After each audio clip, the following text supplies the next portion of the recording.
Aceh Explore menampilkan halaqah dari Masjid Raya Baitur Rahman Banda Aceh. Subscribe, komen, like, dan share.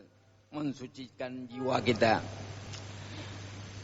Yang pertama antara lain di sini dikatakan oleh Ibnu Qayyim adalah supaya jiwa kita suci terus menerus, mari kita sama-sama kita banyak dosa kita, karena dosa adalah duka. Jadi luka, dan yang sebaik-baik luka adalah yang terjadi di medan perang sebenarnya. Itu yang terbaik-baik luka. Kalau kita meninggal di medan perang, ya tentunya kita akan mendapatkan surga Allah, insyaallah. Itu kata Ibnu Qayyim.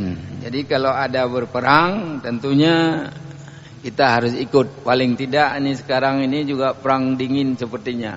Berbagai macam kita lihat di udara, di media, di mana-mana kita melihat bagaimana tingkat orang-orang membela agama Allah ini. Jadi oleh karena itu berbagai macam timbul pemikiran. Apakah enggak tahu? Tahu. Kenapa? Nah, memang sudah seperti itu. Jadi kadang-kala kalau kita hitung-hitung memang Allah sudah memberi kadar kepada kita. Kapan mati kita, berapa banyak harta kita, kemana kita bawa harta kita. Itu semuanya lah yang mengatur jiwa kita itu sebenarnya. Ya. Jadi kalau jiwa kita mau mutmainnah, ya tentunya ya kita harus jaga benar. Apalagi dengan kata-kata Ibnu Qayyim ini. Kemudian beliau mengatakan yang kedua, yaitu jika akalmu keluar dari kekuasaan hawa nafsumu, nah, maka ia akan berbahaya. Maka dia akan berjaya katanya. Bukan berbahaya, tapi berjaya. Jika akalmu keluar dari kekuasaan hawa nafsumu, maka ia akan berjaya. Ingat, banyak. Kenapa orang kadang-kala berani mengatakan bahwa pemimpin itu kafir boleh? Ini demikian. Diangkat-angkat, angkat-angkat. Kalau yang mau naik pemimpin orang Islam, dibusuk-busuk, dipegah-engkan. Nah, ini mari kita orang Islam, khususnya orang Aceh, orang lain tidak usah kita pikir. Kita memikir bagaimana kepemimpinannya Rasulullah SAW. Sebenarnya kalau kita hitung-hitung dulu, memang malaikat itu berdialog dengan Allah. Ya Allah, kepun pegat manusia, kepun pejit manusia. Itu apa dijadikan manusia? Kata malaikat. Karena nanti manusia itu akan bertumpah darah di mana-mana itu. Kamu kelahi, akan berfitnah, segala macam lah. Sehingga Allah memberitahu kepada malaikat, aku lebih tahu daripada kamu, hai malaikat. Maka diamlah. Dan kita lihat sekarang, kenapa orang menyuruh disuruh sekolah? Supaya kita bisa membedakan mana yang baik, mana yang tidak baik, mana jiwa yang baik, mana jiwa yang tidak baik. Kalau tidak bisa membedakan hal-hal yang seperti itu, ya tentunya belum mendapatkan hidayah Allah. Belum. Jadi oleh karena itu sekali lagi kita dengan sekolah ini, sekolah berbagai macam. Apakah sekolah pesantren, apa sekolah di umum, apa sekolah di negeri, ya di mana-mana sekolah. Pokoknya apakah secara kita mendengar juga sekolah, tapi tidak formal, informal. Ya, kalau enggak pernah mendengar pun bagaimana kita mau berbuat, ya Allah. Lihat aja orang solat, berbagai macam cara rukuknya. Kenapa? Karena hana meruno, hana bud, antum mendengar kat Tuhan dari anak sudah dengar ceramah tiga opi. Jadi oleh karena itu kadang-kadang, ya kalau saya pribadi dalam jiwa itu memang tergambar yang seperti itu. Kadang-kadang praktek kita lihat, samping kita dia berere datu beraya-raya ke dia itu. Mai dengan gop tentang dia cara rendah. Tidak seperti itu. Jadi cukup hanya sekedar kita sendiri. Jadi oleh karena itu, para hadirin yang dirahmati Allah dimanapun berada, dapat didengar suara Baitur Rahman ini. Kemudian berikutnya dikatakan bahwa Ibnu Qayyim mengatakan bahwa jika engkau masuk ke dalam rumah nafsu, ya, berarti engkau berjudi dengan umurmu. Subhanallah, astagfirullah. Jadi kalau kita masuk ke dalam dunia nafsu kita, dalam rumah nafsu kita, ya tentunya sama seperti orang berjudi. Jadi ini ingatan Ibnu Qayyim, ini ulama besar yang menguasai berbagai macam ilmu. Nah, ini akan menjadi perhatian kita kalau kita masuk ke dalam rumah nafsu. Tentunya nafsu yang tidak mutmainnah, nafsu yang tidak benar. Kalau nafsu yang bagus, tentunya akan Allah pelihara kita. Kemudian berikutnya, jika muncul pandangan yang tidak jelas, ketahuilah bahwa itu medan perang, maka tutuplah dirimu darinya dengan hijab. Artinya hijab yaitu iman, menunggukan engkau engkau telah selamat dari akibat perang. Cukuplah bagi Allah menjadikan orang-orang mukmin sebagai tentara perang. Jadi oleh karena itu, kata Ibnu Qayyim ini memang perlu kita pegang, sehingga akan menjadi suatu alat bagi kita untuk mendekatkan diri kepada Allah, untuk menghindari dari segala nafsu-nafsu yang tidak mutmainnah, nafsu-nafsu yang istilahnya nafsu berahi, nafsu tidak terbimbing. Tapi dengan kita dekat dengan Allah, tentunya nafsu kita akan dibimbing oleh Allah Subhanahu wa taala. Berikutnya, jika lautan nafsu diperluas, itu akan menenggelamkan jendela yang paling ditekuni, yang paling ditakuti oleh perenang adalah membuka mata di dalam air.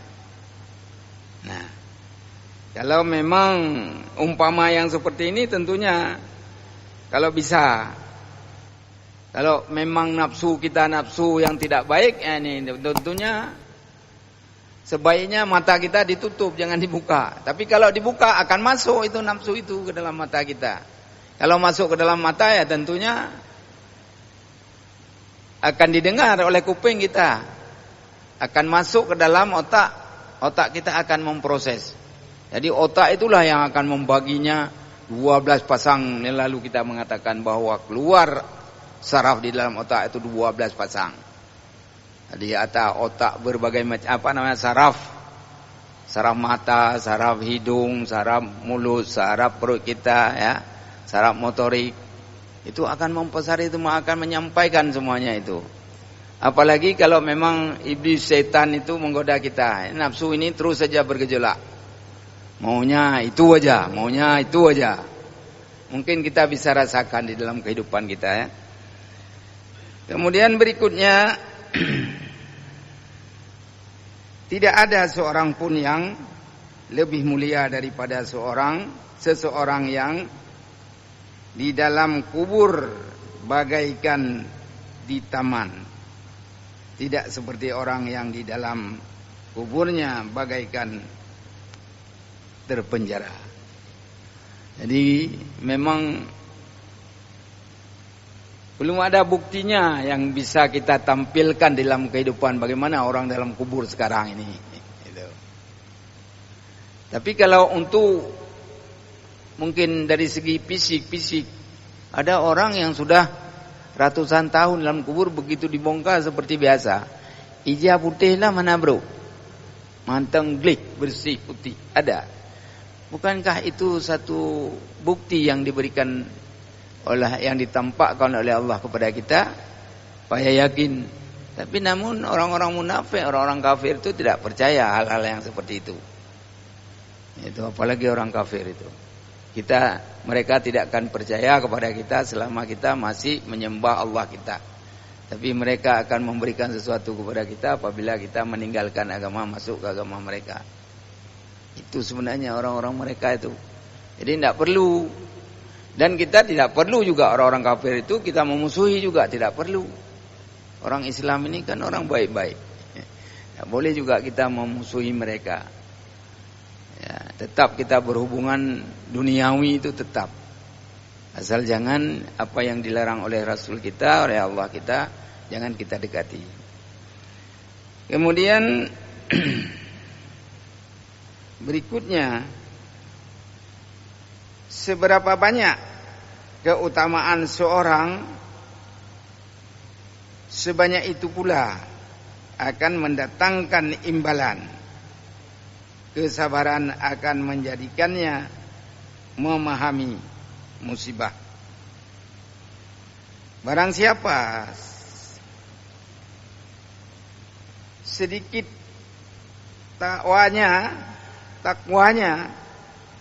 ia harus bersabar karena ia akan mendapatkan bahagian yang sedikit dari yang diharapkan. Jadi oleh karena itu memang banyak kita lihat keutamaan-keutamaan seorang yang banyak itu pula akan mendatangkan imbalan kesabaran di dalam kehidupan kita ini. Jadi untuk menjaga nafsu ini perlu mendapatkan kesabaran kita ini. Sabar kita ini memang kadang-kala juga sangat ditentukan oleh nafsu kita. Jadi bagaimana orang yang sabar ini akan merupakan hamba Allah, kasihan Allah kepada kita. InsyaAllah selamat di dunia dan di akhirat kita. Kemudian di samping itu juga, berapa banyak tanaman yang terpotong sebelum matang, padahal dia berharap suatu saat akan dipanen.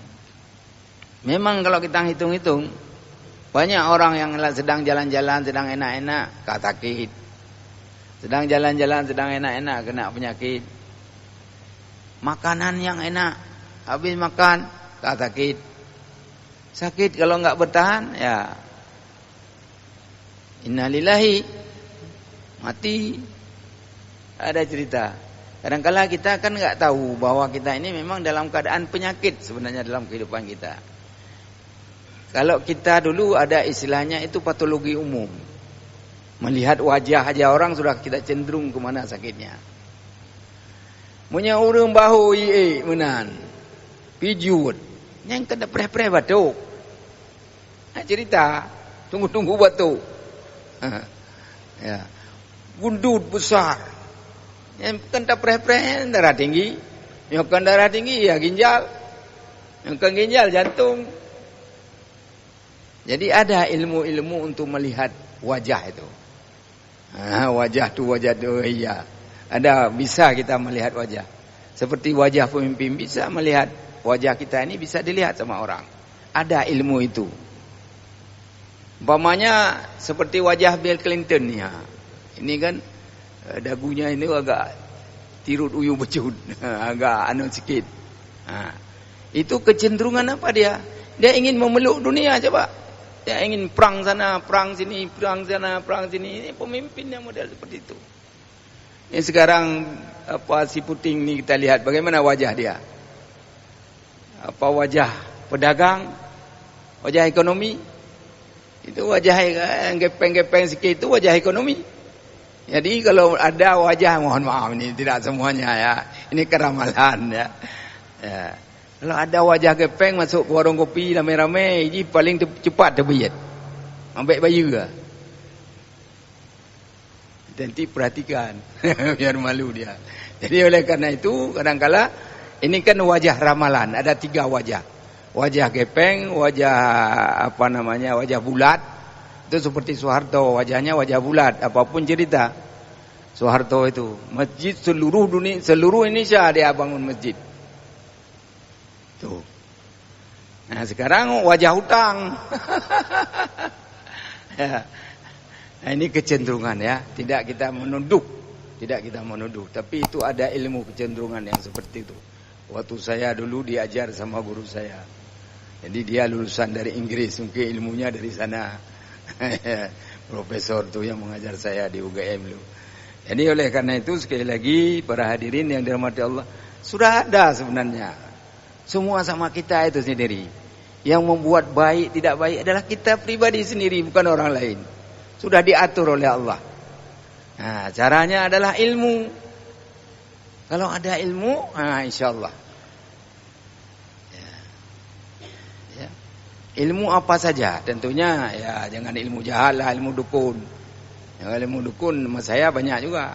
Karena pernah saya dulu dinas jauh sana. Bapak belum tahu 4 hari 4 malam jalan kaki dari Perlak atau ujung sana tu. Turun sampai Pinding tu. Saya di sana kepala Puskesmas zaman dulu 3 tahun. Oh, nemeh magayu kena ya. Jadi ilmunya banyak di situ. Dulu yakin sekali saya. Karena memang rata-rata di sana. Kita duduk di warung itu, datang orang diketok nih, teng. Ngek. Hanya anak ilmu. Begitu. Jadi oleh karena itu, apakah kita mau manfaat ilmu-ilmu yang model seperti itu, tergantung kepada nafsu kita, tergantung kepada diri kita. Kalau kita memang memiliki ilmu Allah, no problem, di mana aja kita pergi. Dari Perlak sampai ke sana itu kita pergi itu, di dalam hutan itu harimau, gajah yang ada itu. Siapa saja mau ke sana itu. Tapi alhamdulillah kalau kita baik, di jalan kita sholat, nggak diganggu. Tapi kalau kita ambil cabai orang 1 biji aja cabai, nah di gubuk tidur kita itu malam krek. Datang katanya. Nggak bisa main-main, harus jujur 100% itu di jalan. Jadi oleh karena itu ini sudah saya lalui dan barangkali ini merupakan pengalaman yang paling besar bagi saya. Sehingga pulang dari sana saya diperintahkan sama kepala dinas itu sekolah ke Bandung. Alhamdulillah. Ya. Jadi di sana bertambah ilmu kita sikit-sikit. Kemudian di samping itu juga tentunya tidak tahu harga barang, niaga dan kerugiannya. Sehingga ketika engkau memasuki hari perhitungan, engkau seakan-akan tertipu di hadapan pembeli. Kalimat La ilaha illallah adalah barang niaga. Allah lah pembelinya. Bayarannya surga. Makelarnya Rasul. Engkau rela menjualnya dengan harga yang sangat murah. Yang apabila ditimbang beratnya sama dengan sayap seekor nyamuk. Astagfirullahaladzim. Jadi begitulah sebenarnya ini kita hitung-hitung amal kita ya. Beramal kita. Jadi jangan tanggung-tanggung beramal kita. Jangan karena kita itu berdagang dengan Allah. Jadi tentunya berdagang kita yang baik, kita jual yang jujur, yang baik, yang benar. Kita jujur kepada Allah. Sehingga nanti Allah akan memberikan kepada kita pahala surga. Pasti itu Allah tidak pasti menempati janji, tidak pernah engkar. Dia oleh karena itu para hadirin yang dirahmati Allah, ini supaya jiwa kita, jiwa mutmainnah, bisa jiwa kita itu adalah bisa mensucikan jiwa kita itu. Ini merupakan terapi. Kalau kita praktek dalam kehidupan kita ini merupakan terapi. Kalau di kesehatan ya artinya terapi jiwa ini ya tentu dengan mengobat, makan obat, perawatan, kita harus isolasi dan bagaimana dengan jiwa kita.